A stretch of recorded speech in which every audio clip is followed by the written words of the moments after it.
Good morning. Good morning to everyone here in Middlebury Church of the Brethren and people who are listening and watching remotely.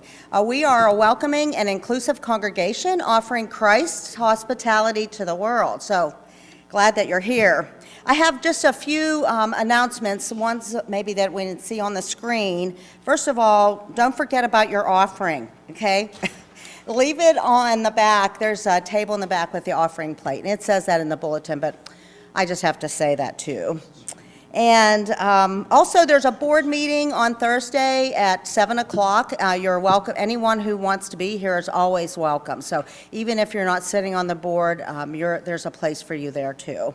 And I want to remind everyone that Dallas had been doing some meditation. We were trying it out, and she's decided to do 2 a month, one on a Tuesday evening and one on a Tuesday morning. So we'll start to get that rhythm. The first one is going to be Tuesday evening at 6:30. So if you're interested and you want just to learn how to relax and have maybe less stress in your life, Dallas showed us some different ideas, and I'm not sure what she has planned for us this time. So if you're interested in that, and I know that was really well received when we had it the first 2 times. It's going to be an exciting day today. Jerry is telling his, I'm sorry, Marge, do you have an announcement? Oh, sure. Yeah.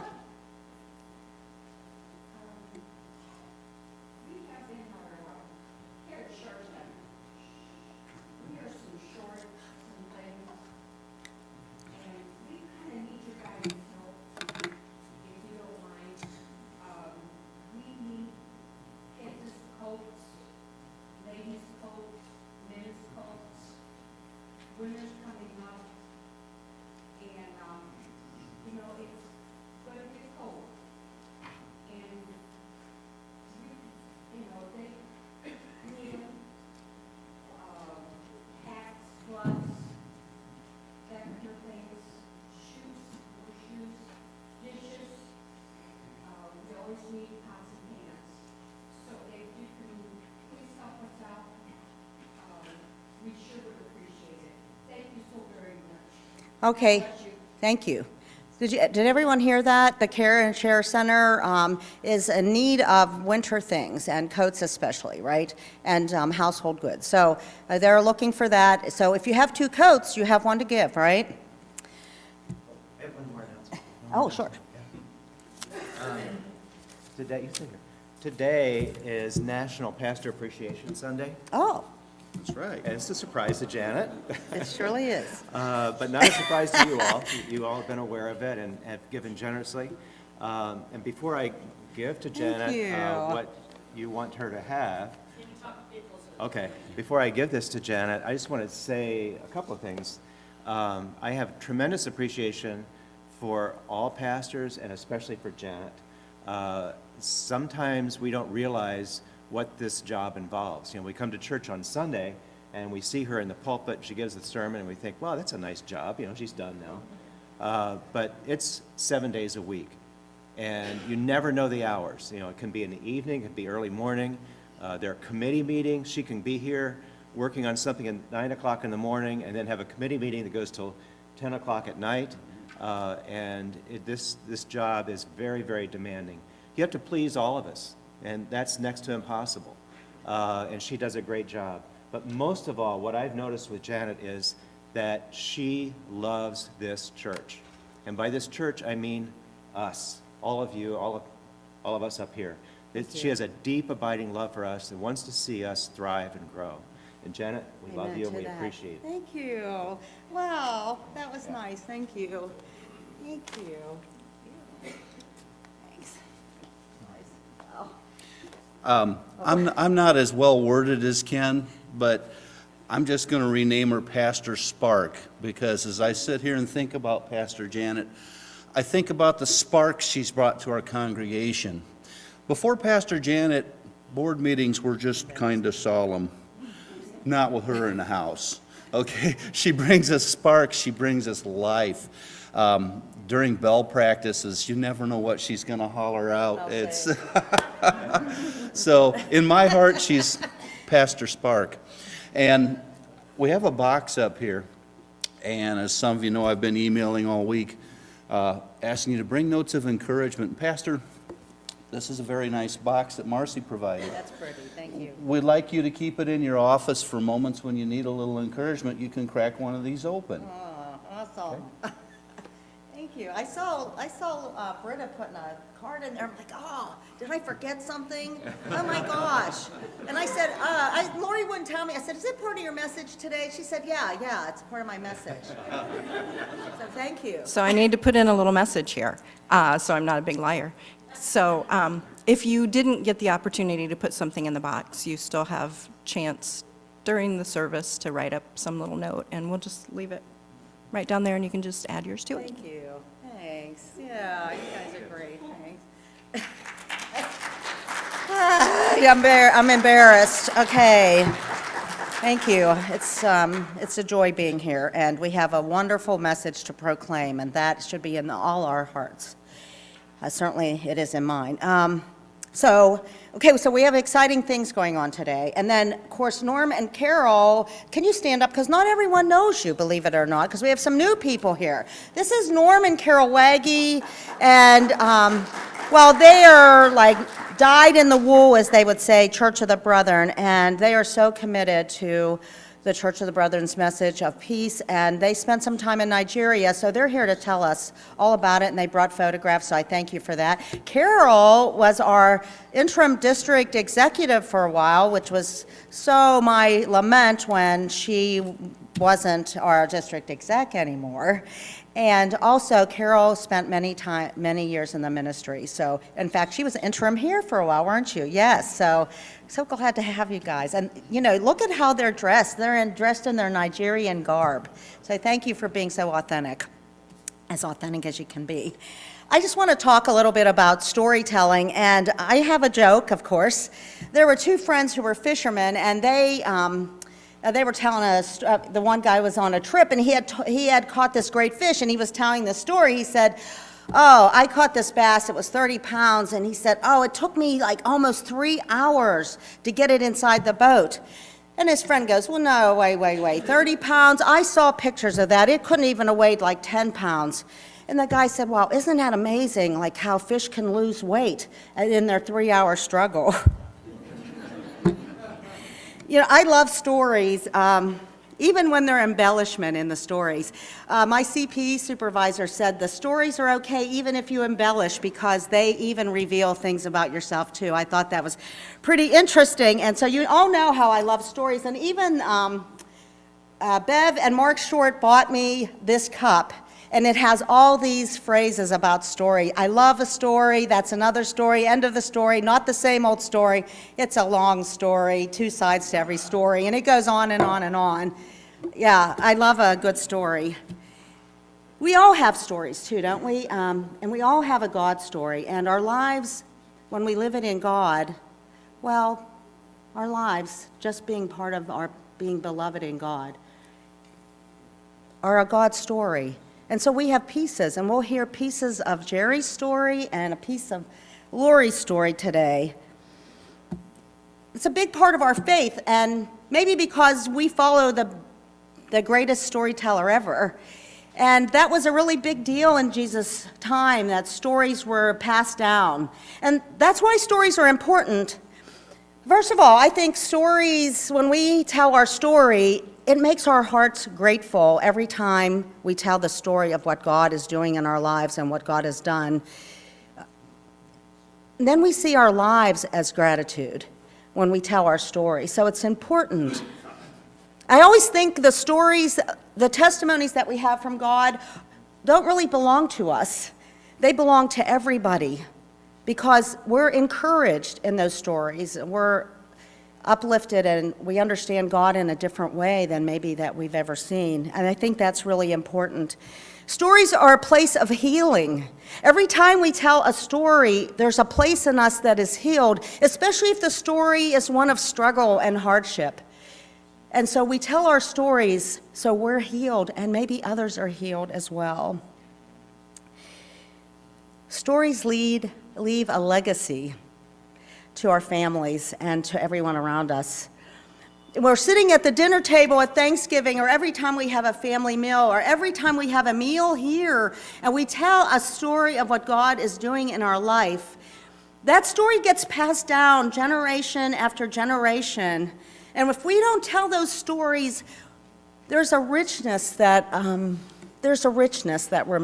missed in our lives and in the lives of our children. And so when your children are in the kitchen helping you cook, and when you're sitting at the table next to them and your grandchildren, tell them the stories. I imagine Carol and Norm are telling those Nigerian stories of God in the lives of Nigerian people, and there's a richness there. So it reminds us of our roots in God when we tell the story of what God has done in our life. And I think one of the greatest things is when we tell them in community, that we enter into like this intimate place. We're knowing people a little bit better than we did before the story was told. And it knits us together like this wonderful fabric. And we become just more of a community of God. Stories are so important, and it takes a lot of vulnerability to tell our story. So I thank you to Jerry and Lori. Sometimes I ask people if I know they have a story, and sometimes people ask me, or they say, I have a story to tell. And so if you have a story to tell, everyone wants to listen. So as we listen today, let's be reminded how our stories are so important to tell, and that we're reminded of God's faithfulness in our lives. Let's have an opening prayer. Gracious and loving God, we are grateful for our stories. We are grateful for the life that we live in you. We are here today to hear the stories of Jerry and Lori. Pour out your blessings upon them as they proclaim your goodness, and on us as we receive it. May we cherish this time together, and that we are made whole in the midst. In Jesus' love, may it be so. Amen. Thank you. Let's prepare our hearts for the service as we listen to the prelude. Thank you, Nelda.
That was beautiful, Nelda. Thank you. The hymn is number 398 also. 398. Shall we stand in body or spirit, please?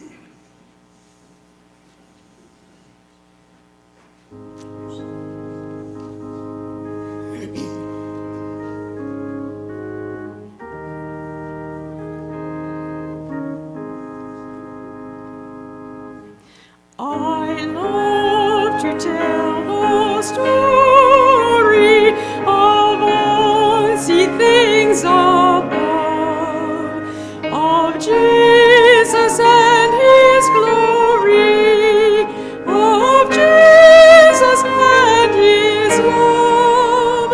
I love to tell the story because I know 'tis true.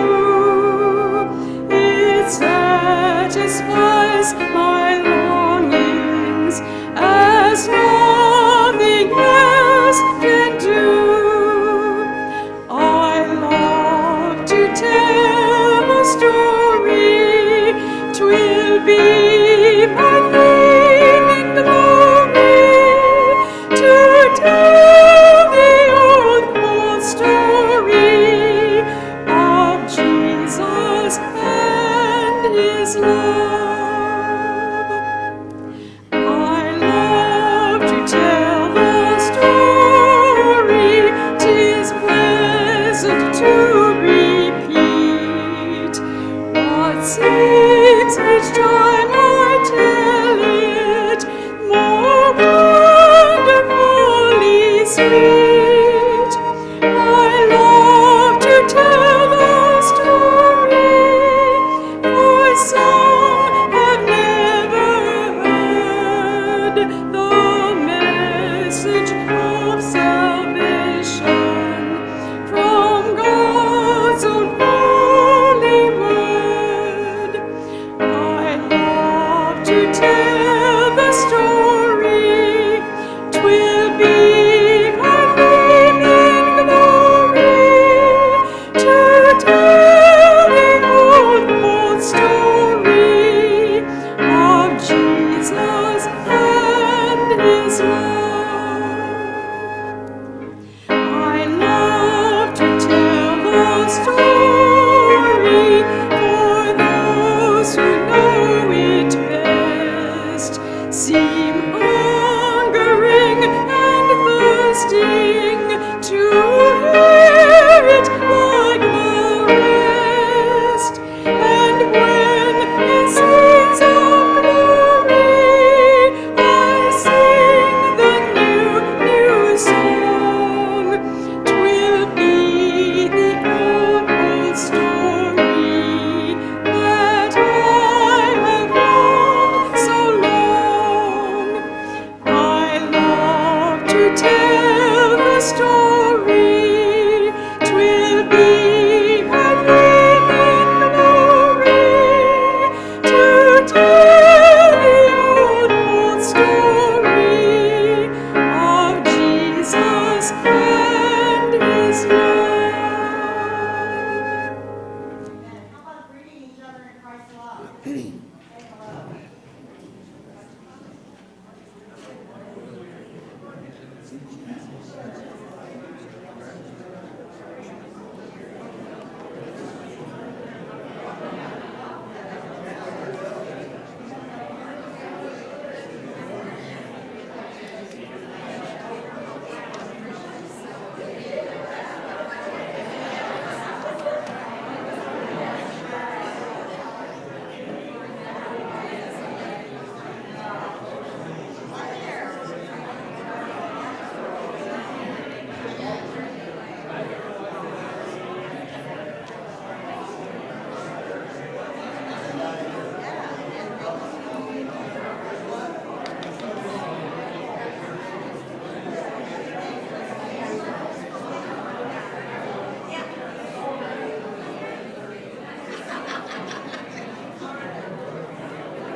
Okay, I can't call the children back, but I'll have to call you guys back into your seats.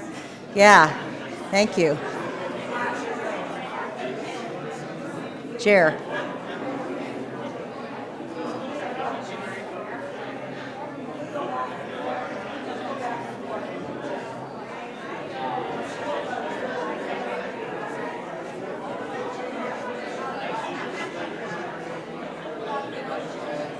Hello?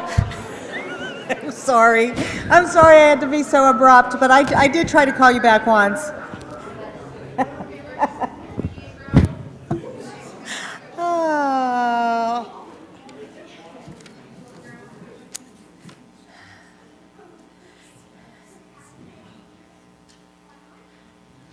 Jerry?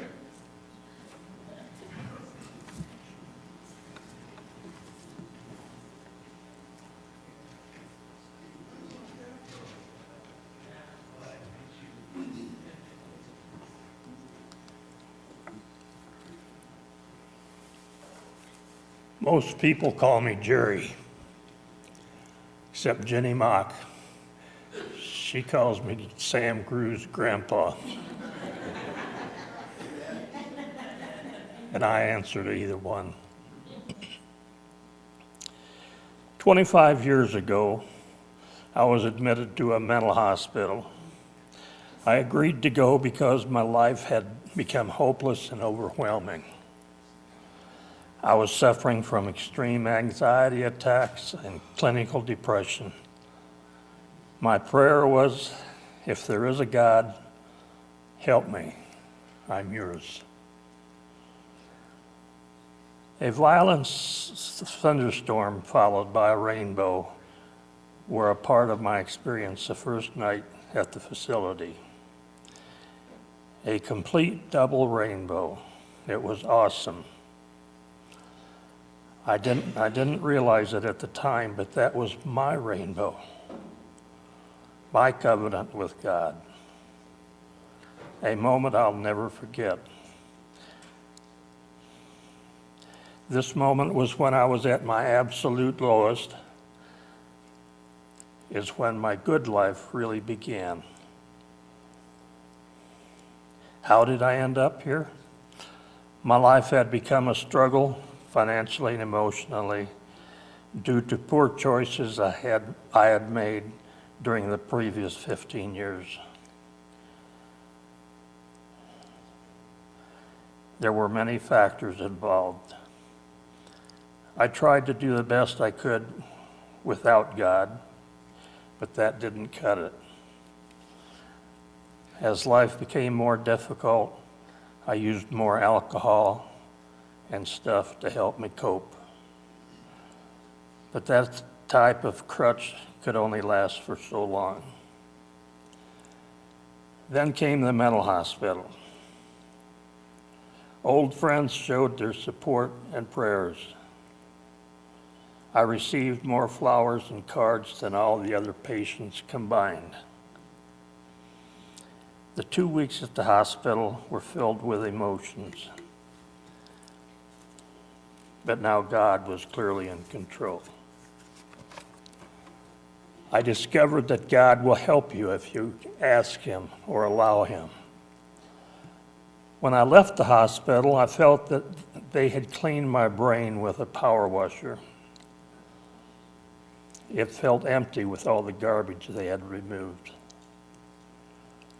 Adjustments were made in my life, like selling my dream home, taking a job with less pay. God took charge, and I let Him. But one of the hardest things for me to do was to admit to others that I was a born-again Christian.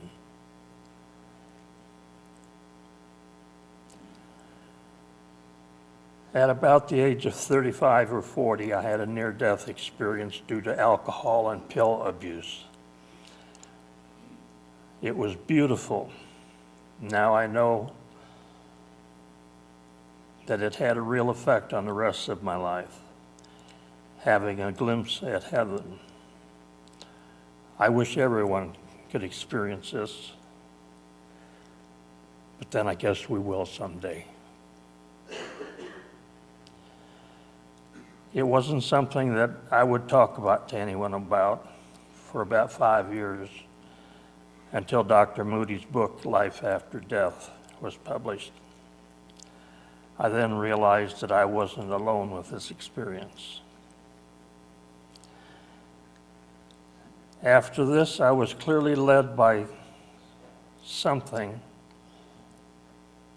to what I should read or what to do next. These events created a heartfelt peace or tug on my heart. These were real leadings, not something I could make up.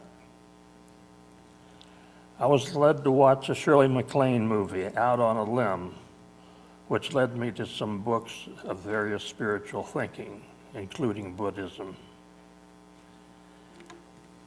There was a message in each.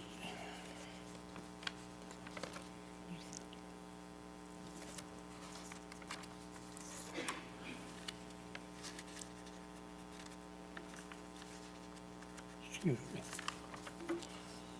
There was a message in each of these teachings, though I don't know why it took me there. I was working nights at the time and sleeping daytime. And 4 weeks in a row, I was awakened in the middle of sleep and turned on the TV set at precisely the moment a spiritual program was starting. These programs convinced me that God loves all people, no matter what their faith.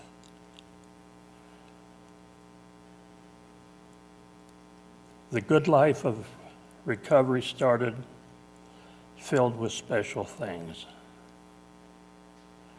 As I read my Bible, it would open to the page I wanted. This happened over and over and over. This was very humbling, and once I was convinced that God was there with me, it gradually stopped. That was probably the single most powerful thing that convinced me of Christ. During the following years, I had made many spiritual experiences. During the following years, I had many spiritual experiences. I don't know why they happened to me, but I say thank you, Lord. The boundary between life and death is unknown and scary when perceived from this side, and yet beautiful and insignificant when viewed from the other side. I'll reread that. The boundary between life and death is unknown and scary when perceived from this side, and yet beautiful and insignificant and when viewed from the other side. Once in a cathedral waiting for a wedding, I was able to see through the eyes of an angel. It was all so plain and clear and easy to understand. I was shown the absurdity of our lifestyle here on earth, and that God did not intend it to be this way. We need only to be loving, forgiving, caring, and to always row gently downstream. We must let go of all material things. We can't take it with us. We should love all humans and all living things. Anger, hatred, greed, and grudges all hurt us. Love each moment and live each moment. Try to imagine how an angel sees us. Try to be like them. Through the eyes of an angel, these truths were clear, simple, peaceful, a truly special moment. My spiritual growth has taught me several things. For the past 24 years, I've served as Stephen minister at this church. Some of the most special times for me was walking with dying persons. In a sense, I envy them. I have come to believe that a person's true wealth is determined by the time that a person is able to be at peace with all others, self, and God. I'll read that again. I've come to believe that a person's true wealth is determined by the time that a person is able to be at peace with all others, self, and God.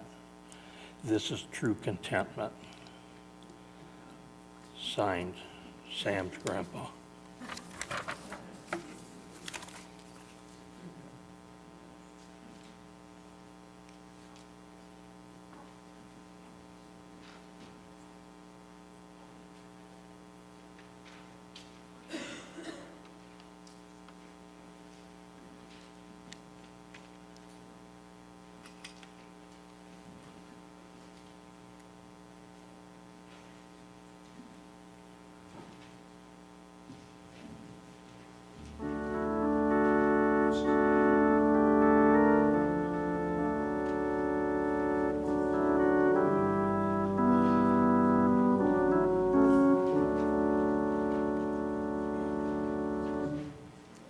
Number 332, hymn is 332.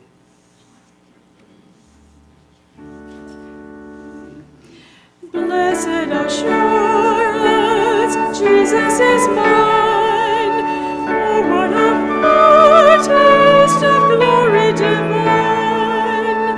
Heir of salvation, purchase of God, born of His Spirit, washed in His blood. This is my story, this is my song, praising my Savior all the day long. This is my story, this is my song, praising my Savior all the day long. Perfect submission, perfect delight, visions of rapture now burst on my sight.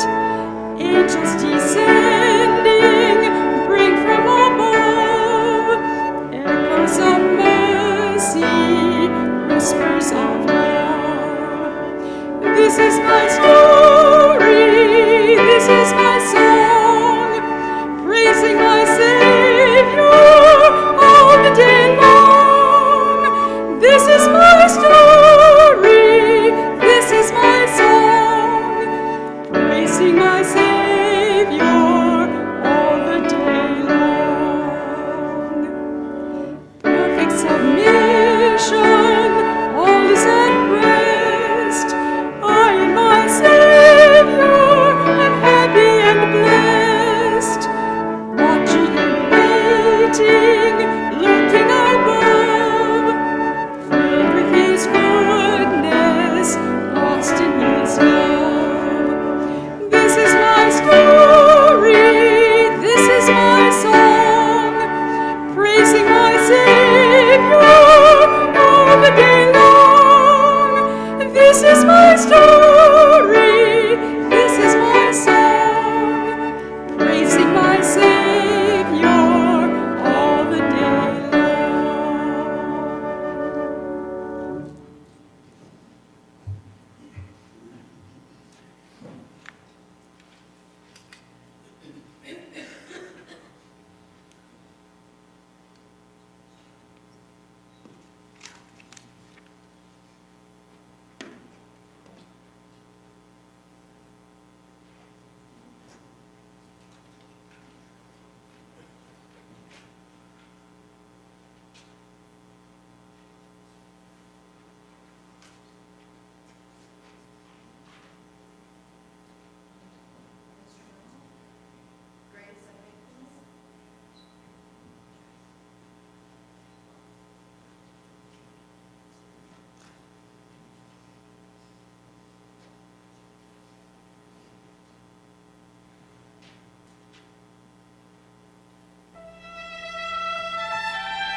Good morning.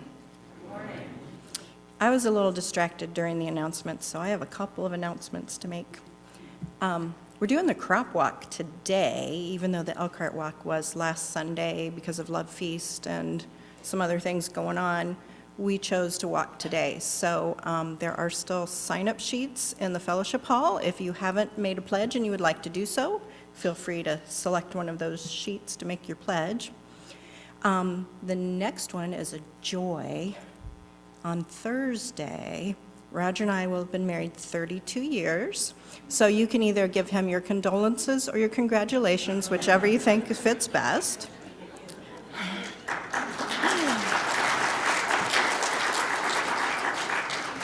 He's my sweetie. And the last thing I want to tell you before I start is that October is National Mental Health Awareness Month, which is kind of why Jerry and I are doing our stories today. So help us end the stigma that goes with mental illness. Don't be afraid to ask for help if you need it. All righty, here we go. I am a planner. Actually, I'm not so much a planner as someone who needs to know the plan. I don't have to be the person who makes the plans, but I just like to know in advance that there is a plan. My husband is the king of winging it. I don't do well winging it, but after nearly 32 years of marriage, I have gotten better at changing plans on a whim. In the fall of 2010, I thought that I knew what the plan was. Our daughter, Britta, had just graduated from Ball State University and was embarking on a year-long adventure with Brethren Volunteer Service. Our son, Braden, had recently graduated from Northridge High School and was in Indianapolis at trade school. Roger and I were embracing being semi-empty nesters since my parents were still living with us. November 27th, 2010 was the hardest day of my life. That is the day that we had to watch our son be put in handcuffs, placed in a police car, and taken to Oaklawn Psychiatric Hospital. We were the people who made the phone call to the police. About a week later, we learned his diagnosis, paranoid schizophrenia. Do we have any tissues up here? No, okay. I guess what I want to tell you today is about the times that I feel that God has talked directly to me. Because I grabbed 3. I just need one. One is good. Thank you. Sorry, I didn't think I was going to do this. Okay. Okay, I guess what I want to tell you today is about the times that I feel that God has talked directly to me through this journey. I had witnessed his presence many times through the words and actions of others, but I had never really felt him speak directly to me. One day, Braden was very upset. I don't remember exactly how far into our journey of mental illness this was. Like all young men, he was hoping to have a girlfriend and perhaps get married and live a normal life. He was upset and he was crying because no one would ever love him. Who wants to marry and love a person with schizophrenia? A person who cannot hold a job or contribute to society? It is very hard to see your child this distraught. I personally don't think that you can't love a person with schizophrenia. You can. They're very worthy of love, and they do contribute to society just by their presence. I gave him the usual platitudes of, when the time is right, God will provide the right person for you, and be patient. There is someone out there who will love you for just being you. You know, the type of things we parents say to try to help our children feel better. He calmed down a little bit, and I left the room to go lock myself in the bathroom to cry. With tears streaming down my face, I yelled at God. I told him that I needed to know that he had a plan for Braden's life. I said, I need to know the plan. Please, just let me know the plan. Very clearly, like a giant teleprompter in my mind, I saw and read these words. I know the plans I have for Braden. I will not harm him. My plan is to give him hope and a future. Whoa. What? I also know the plans I have for you. You do not need to worry about the plans. Many years ago, I read the Bible from cover to cover. Some of the scriptures have stuck with me, and some have not. Jeremiah 29:11 is not one that I really remember being a scripture that stuck in my mind. Jeremiah 29:11 says, "For I know the plans I have for you, declares the Lord, plans to prosper you and not to harm you, plans to give you hope and a future." Wow, God spoke those words to me. So for the most part, I stopped worrying about Braden's future.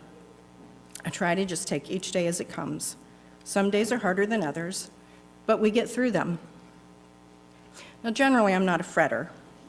I know that it does no good to worry about the things that I have no control over. My motto has always been, do what you have the power to do. If I don't have the power to change something, I let it go. I don't stress over it too much. This summer, 2 of Braden's old friends from high school started contacting him. Both of these young men have had trouble with the law. Both of them have suspended driver's licenses. One is much less trustworthy than the other. I wasn't too worried when Braden would spend time with Alex. Alex lives with his parents and is still somewhat supervised by them. Sean, on the other hand, has his own place, and it seems to be a place of drug or alcohol-induced terror. Terror for Sean, and sometimes frightening for Braden, as he would see his old friend totally out of control. I was beginning to fret. I was worried that Braden would begin to follow some of Sean's bad behaviors, or that Sean would physically harm Braden when he was out of his mind on drugs. I was fretting, big-time fretting. It was Friday night, and Braden was still out with his friends when we went to bed. The next morning, Roger and I decided to go to the Blue Gate for breakfast. I wanted to talk to Roger about Braden and see what he thought we should do. The restaurant was pretty busy, so I decided to wait until the drive home to talk about it. We had a nice breakfast and then headed toward the cashier to check out. As usual, I lost Roger somewhere along the way. He stopped to talk to someone. Whether it was someone he knows or a total stranger, I don't know. Anyway, I paid the bill and was waiting and getting anxious, waiting, because again, I was starting to fret. I wanted to talk with him about what plan we should have about Braden hanging out with those friends. Now, I don't know if you've been to the Blue Gate and looked around, but they have a lot of pictures and items for home decor. I turned away from the cashier, and what do you think caught my eye? There on the wall was a wooden sign with these words, "For I know the plans I have for you, declares the Lord, plans to prosper you and not to harm you, plans to give you hope and a future." Jeremiah 29:11. With tears in my eyes, I said, "Okay, Lord, I get it. You have the plan. I don't need to know the plan, and I will stop trying to figure out the plan." Braden continued to visit with Sean. He tried to talk to him about changing some of his behaviors, tried to convince him not to drink so much and not to do so many drugs. Sean got aggressive and belligerent with him, and Braden decided that it would be best to not have any more contact with Sean. God solved the problem without any help from me, and maybe Braden was able to plant a seed in Sean about getting help. I find it very interesting that a Bible verse that was not a favorite, and one that I had to actually look up to find where it is in the Bible, is the one that God chose to give to me. I think that it is beginning to be my favorite verse. Obviously, it's one that I need to hear a lot. I think that God is still speaking to us today in various ways. I know that my life is so busy and my mind is so distracted with other things that I don't take the time to stop and listen to what he might be saying to me. His words are there. We just need to seek them and truly want to hear them. The video that we're about to watch is for my dear friend, Julie Bontrager. She literally held my hand and sat beside me on November 27th, 2010. She was there when we called the police, and she went with us to Oaklawn while Braden was being admitted. Thank you, Julie. I love you. Could not have gotten through that day without you. I couldn't find the version that you had asked for, so I hope this one will do.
You have an insert, or you could have, I'm sorry, I have an insert, but they were at the back of the sanctuary, but it's going to be on the screen, so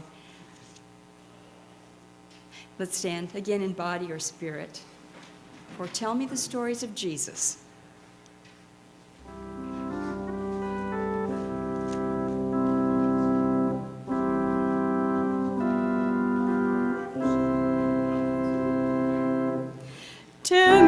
the stories of Jesus I love to hear. Things I would ask him to tell me if he were here. Scenes by the wayside, tales of the sea, stories of Jesus, tell them to me. First let me hear how the children stood round his knee, and I shall fancy his blessing resting on me. Words full of kindness, deeds full of grace, all in the love light of Jesus' face. Into the city I'd follow the children's band, waving the branch of the palm tree high in my hand. One of his heralds, yes, I would sing loudest hosannas, Jesus is King.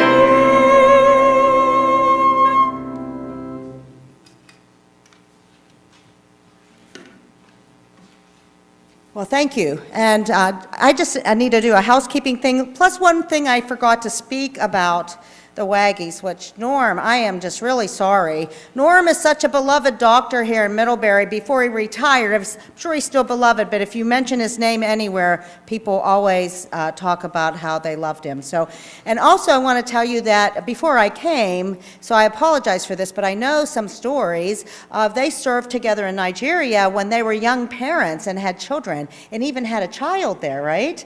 So that's a good thing for them, for everyone to know as well. I think that we're going to listen to the Waggies either in the sanctuary or in the fellowship hall, here in the sanctuary. So, we're going to have some time for fellowship, and then I'll try to get your attention. We'll move back in here. They have some photographs they want to show us. Let's have the blessing for the road. You'll find it. We're going to say it in unison. You'll find it in your bulletin.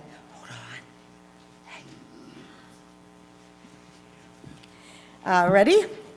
As we leave this place, we carry the stories of God in our lives. We carry the message of grace in our struggles. We carry the move of compassion in our hurts. We carry the words of peace in the midst of chaos. Let our stories be proclaimed to the world so the world might know your love. Go in peace. Thank you.